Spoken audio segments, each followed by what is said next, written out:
Hi, today we want to show you how to mount our domes on the ARRI Orbiter.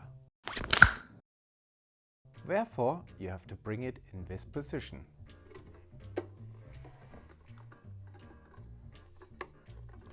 And remove the cap. Unpack your dome and open two flaps.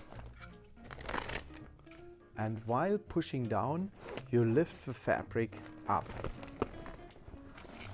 Now you lock it in the hooks and it's all done. Now we attach the dome onto the orbiter.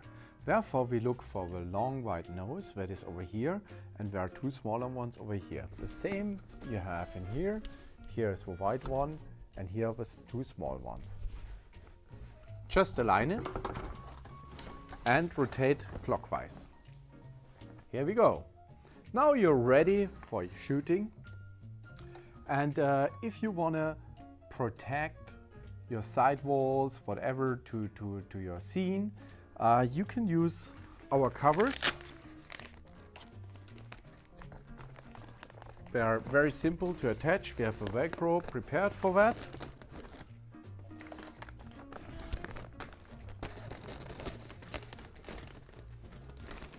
And now you get rid of the spill light. If you want to have a bigger one, there's also the Dome L, or a smaller one, the Dome S. Enjoy working with this gear, and thank you for watching.